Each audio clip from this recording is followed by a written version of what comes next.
بسم اللہ الرحمن الرحیم۔ السلام علیکم۔ جامعہ اشرفیہ میں ایک بزرگ گزرے ہیں، مولانا ادریس کاندلوی رحمۃ اللہ تعالیٰ علیہ۔ انہوں نے معارف القرآن بھی لکھی ہے۔ وہ ایک واقعہ سنایا کرتے تھے۔ چونکہ وہ ایک فقی وقت تھے اس لیے ان کا سنایا ہوا واقعہ سنانے کی جرات کر رہے ہیں۔ لاہور کا ایک گوالا تھا۔ گائے بھینس کے دودھ دھونے والے کو گوالا کہتے ہیں۔ وہ نوجوان تھا، اس کے دل میں حج کرنے کی بڑی طلب تھی۔ چنانچہ جب لوگ حج کر کے واپس آتے تو ان سے بڑے شوق اور محبت کے ساتھ سفر حج کے احوال پوچھتا تھا، حتیٰ کہ اس نے حج کے موسم میں لوگوں سے پوچھنا شروع کر دیا کہ لوگ حج پر کیسے جاتے ہیں۔ کسی نے اسے بتایا کہ حج کے لیے کراچی سے جاتے ہیں۔ چنانچہ اس نے لوگوں سے پوچھنا شروع کر دیا، کراچی کیسے جاتے ہیں؟ کسی نے کہا کہ اسٹیشن سے جاتے ہیں۔ پھر اس نے لوگوں سے پوچھا کہ اسٹیشن کہاں سے جاتے ہیں؟ کسی نے اس کو اسٹیشن پہنچا دیا۔ اب وہاں اسٹیشن پر پوچھتا پھر رہا تھا، مجھے کراچی جانا ہے، کراچی کیسے جاتے ہیں؟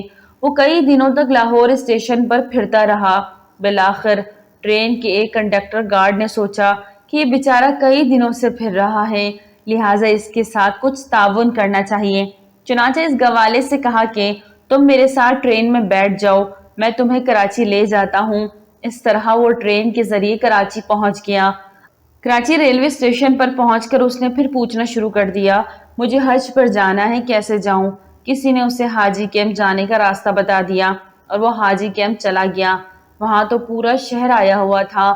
لوگ روزانہ بحری جہاز پر سوار ہو کر جا رہے تھے۔ جب وہ لوگوں کو سوار ہو کر جاتے دیکھتا تو اس کے جذبات کے سمندر میں اور زیادہ جوش آ جاتا۔ اگرچہ اس کے پاس سفر کے وسائل نہیں تھے، نہ ٹکٹ تھا، نہ پاسپورٹ تھا اور نہ ہی پیسے تھے، مگر اس کے دل میں حج کرنے کا سچا جذبہ موجود تھا۔ چنانچہ وہ بھی یہی کہتا رہا کہ مجھے حج پر جانا ہے۔ ایک دن اس کے دل میں یہ خیال آیا کہ جو حاجیوں کا سامان جہاز پر لے جانے والے کولی ہیں، ان کی ایک مخصوص وردی ہے اور ان کے اوپر جانے کی اجازت، لہٰذا مجھے کسی کولی سے دوستی لگانی چاہیے۔ چنانچہ اس نے ایک کولی سے دوستی لگائی اور اس سے کہا، بھائی آپ اپنی وردی مجھے دے دیں، میں بھی حاجیوں کا سامان اوپر پہنچاؤں گا۔ جب سامان ختم ہو جائے گا تو میں اپنے کپڑے پہن کر آپ کی وردی واپس بھیج دوں گا، میرا بھی کام بن جائے گا اور آپ کی وردی بھی واپس آ جائے گی۔ چنانچہ اس کولی نے اسے اپنی وردی دے دی اور وہ سامان اٹھانے کے بہانے اس جہاز پر آتا جاتا رہا۔ جب سارا سامان ختم ہو گیا تو وہ ادھر ہی کہیں چھپ گیا اور اپنے کپڑے پہن کر کولی کی وردی واپس بھجوا دی۔ اب وہ وہیں پر ادھر ادھر وقت گزارتا رہا۔ وہاں تو ایک جہاز میں ہزاروں لوگ ہوتے ہیں، کیا پتہ چلے کہ کون کہاں ہے۔ اس کے دل میں اللہ تعالیٰ کی ایسی محبت تھی کہ پاسپورٹ اور ٹکٹ کے بغیر وہ جذبات کے گھوڑے پر سوار ہو کر اللہ کا گھر دیکھنے جا رہا تھا۔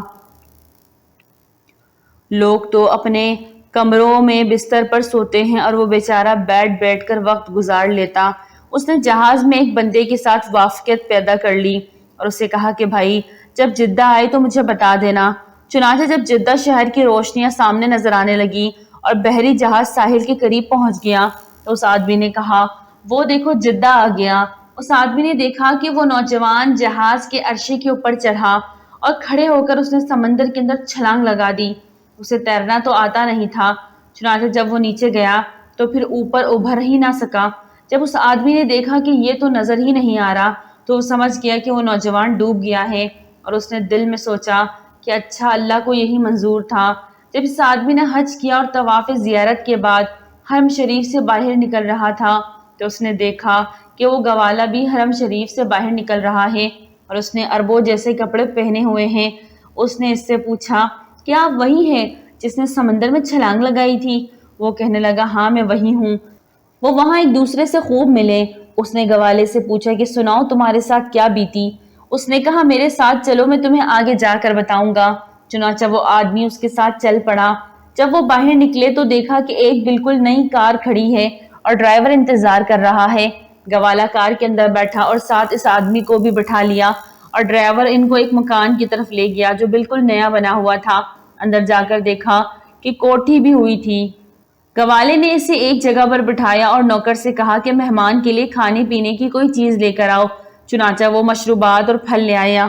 اس آدمی نے حیران ہو کر پوچھا، بھائی مجھے بتاؤ کہ قصہ کیا ہے؟ وہ کہنے لگا، تمہیں قصہ بعد میں بتاؤں گا، پہلے یہ دیکھو کہ یہ کار بھی میری ہے، ڈرائیور بھی۔ میرا ہے اور مکان بھی میرا ہے۔ اس نے پوچھا کہ بھائی یہ سب کچھ تمہیں کیسا مل گیا؟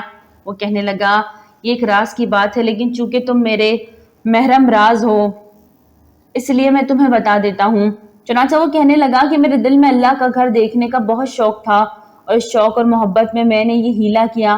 جب میں جدہ پہنچا تو میں نے کہا اے اللہ، اس میں اپنے آپ کو تیرے حوالے کرتا ہوں۔ یہ کہہ کر میں نے چھلانگ لگا دی۔ مجھے تیرنا تو نہیں آتا تھا، بس ایسے ہی ہاتھ پاؤں مارتا رہا۔ نتیجہ یہ نکلا کہ مجھے لہریں خود ہی دھکیل دھکیل کر ساحل کی طرف لے جاتی رہی۔ میرے اندر بھی پانی چلا گیا اور میرے ہوش اڑ گئے۔ جب میں ساحل پر پہنچا تو نیم بے ہوشی کی حالت میں تھا۔ میں باہر نکلا اور وہیں لیٹ گیا۔ جب اٹھا تو صبح تہجد کا وقت تھا۔ میں نے ادھر ادھر دیکھا تو باہر جانے کے سب راستے بند تھے۔ ساحل کے ساتھ گرل لگی ہوئی تھی اور آگے دروازہ بند تھا۔ میں وہی گرل کے پاس بیٹھ گیا۔ میں نے دیکھا کہ اس گرل کی دوسری طرف کوٹھی نما ایک گھر ہے، اور اس گھر کے صحن میں ایک گائے بندھی ہوئی ہے۔ دو آدمی اس گائے کا دودھ نکالنے کے لیے آئے، مگر گائے ان سے مانوس نہیں تھی، جس کی وجہ سے قابو نہیں آ رہی تھی۔ جب وہ دودھ نکالنے کے لیے بیٹھے تو گائے نے انہیں بیٹھنے ہی نہ دیا۔ وہ بڑی مصیبت میں گرفتار تھے۔ ایک آدمی گائے کو پکڑتا اور دوسرا تھن کو ہاتھ لگاتا تو گائے بھاگ کر دوسری طرف چلی جاتی۔ وہ تقریباً آدھا گھنٹہ اس کے ساتھ کشتی کرتے رہے۔ میرا تو کام ہی یہی ہے۔ جب میں نے یہ منظر دیکھا تو میں نے انہیں اشارہ کیا، اگر مجھے کہو تو میں اس کا دودھ نکال دیتا ہوں۔ وہ تو عربی بولتے ہیں اور سمجھتے تھے، اس لیے ان کو اشارے سے ہی دودھ نکال دینے کی پیشکش کی۔ انہوں نے کہا آ جاؤ۔ میں نے کہا کہ یہ جنگلہ ہے، میں تو نہیں آ سکتا۔ اللہ تعالیٰ کی شان کہ وہ کوٹھی اس سی پورٹ کے ڈائریکٹر کی تھی۔ اس کا ایک بیٹا تھا۔ ڈاکٹر نے اسے ہدایت کی ہوئی تھی کہ اپنے بیٹے کو گائے کا دودھ پلایا کریں۔ اس زمانے میں فیڈر کی ماں نہیں ہوتی تھی۔ اس نے اسپیشل اپنے بیٹے کے لیے وہ گائے رکھی ہوئی تھی۔ گائے کے اندر دودھ تو ہوتا تھا مگر اسے نکالنے نہیں دیتی تھی، جس کی وجہ سے ڈائریکٹر اور اس کی بیوی کو بڑی پریشان ہوئی۔ بچے کو دودھ پورا نہیں ملتا تھا۔ اب جب میں نے کہا کہ میں گائے کا دودھ نکال دیتا ہوں تو ان دونوں نے جا کر ڈائریکٹر سے کہا کہ یہاں جنگلے کے اندر مسافروں میں سے ایک آدمی کہتا ہے کہ میں تمہیں دودھ نکال دیتا ہوں۔ اس نے کہا یہ چابی لو اور جا کر اسے لے آؤ۔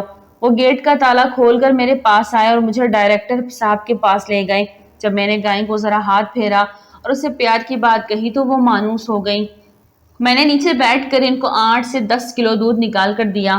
فرمایا جب ڈائریکٹر کی بیوی نے دیکھا تو وہ بڑی خوش ہوئی اور کہنے لگی آج تو میرا بیٹا سارا دن دودھ پیے گا۔ پھر وہ کہنے لگی کہ اس بندے کو نہیں جانے دینا۔ جب ڈائریکٹر صاحب سے ملاقات ہوئی تو اس نے پوچھا کہ آپ کون ہو؟ میں نے کہا میں تو پاکستان سے حج کرنے آیا ہوں۔ وہ کہنے لگا ہم تمہیں واپس نہیں جانے دیں گے، اس لیے کہ تم اچھا دودھ نکالتے ہو۔ میں نے کہا میں دودھ تو نکال دیا کروں لیکن میں نے حج بھی کرنا ہے۔ وہ کہنے لگا تم فکر نہ کر، ہم تمہیں حج بھی کروا دیں گے۔ دوسرے دن اس کی بیوی نے اپنے والد کو فون کیا اور اسے ساری تفصیل بتا دی۔ اس کے والد نے 200 گائیں بھینسوں کا باڑا بنایا ہوا تھا۔ چنانچہ جب اس نے یہ بات سنی تو بہت خوش ہوا اور کہنے لگا ہمیں تو خود ایسے ٹرینڈ بندے کی ضرورت ہے۔ بعد میں اس نے ڈائریکٹر صاحب کو فون کیا اور کہا کہ اس بندے کو میرے پاس بھیج دو۔ اس نے کہا جی بہت اچھا، میں بھیج دیتا ہوں۔ چنانچہ ڈائریکٹر صاحب نے مجھے اپنی گاڑی میں بٹھایا اور اپنے سوسر صاحب کے گھر پہنچا دیا۔ اس کی سوسر نے مجھے کہا کہ میں تمہیں یہاں رکھتا ہوں، تمہارے ذمہ یہ کام ہے کہ تم صبح و شام میری گائیں بھینسوں کا دودھ نکال کر دیا کرو۔ جب دودھ ہونے کا وقت آیا تو میں نے اس کو 20-25 گائیں بھینسوں کا دودھ میں منوں کے حساب سے نکال کر دودھ دیا۔ وہ بڑا حیران ہوا کہ اتنا دودھ بھی نکل سکتا ہے۔ وہ مجھے کہنے لگا بس اب تم نے یہیں رہنا ہے۔ اور میں نے اسے کہا کہ مجھے حج پر جانا ہے۔ وہ تھوڑی تھوڑی دیر کے بعد یہی کہتا بس اب تم نے یہیں رہنا ہے، لیکن میں جواب میں یہی کہتا کہ مجھے حج پر جانا ہے۔ میں 3 دن وہاں رہا اور تینوں دن وہ مجھے بار بار یہی کہتا تم نے یہیں رہنا ہے، اور میں اس سے کہتا کہ مجھے حج پر جانا ہے۔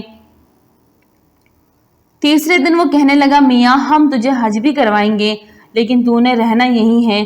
میں نے کہا میں حج تو کروں گا لیکن باقی بعد میں کریں گے۔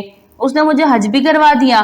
حج کرنے کے بعد میں نے اسے کہا کہ میرا حج ہو گیا ہے، اب مجھے گھر واپس جانا ہے۔ وہ کہنے لگا نہیں تو نے یہیں رہنا ہے۔ میں نے کہا میرے تو بیوی بچے وہاں ہیں۔ اس نے کہا فکر نہ کرو، میں نے ایک نیا گھر بنوایا، وہ گھر میں تجھے دیتا ہوں۔ یہ میری نئی گاڑی ہے، یہ بھی تجھے دیتا ہوں، اور یہ ڈرائیور ہے، یہ بھی تجھے دیتا ہوں۔ اب تم اپنی بیوی بچوں کے نام اور ایڈریس بتا دو، میں پیغام بھیج دیتا ہوں اور آنے والے جہاز میں تمہارے بیوی بچے بھی پہنچ جائیں گے۔ پھر ایک حج کیا، ہر سال حج کرتے اب 1 ہفتے بعد میری بیوی بچے بھی میرے پاس پہنچ جائیں گے۔ میں نے حج بھی کر لیا اور اللہ نے گھر بھی دے دیا اور گاڑی بھی دے دی۔ یہ اللہ تعالیٰ کے گھر کو دیکھنے کی برکت ہے۔ اللہ تعالیٰ نے مجھے دنیا کی نعمتیں بھی عطا کر دی۔ اب میں یہی رہوں گا، ہر سال بیت اللہ شریف کا حج کروں گا۔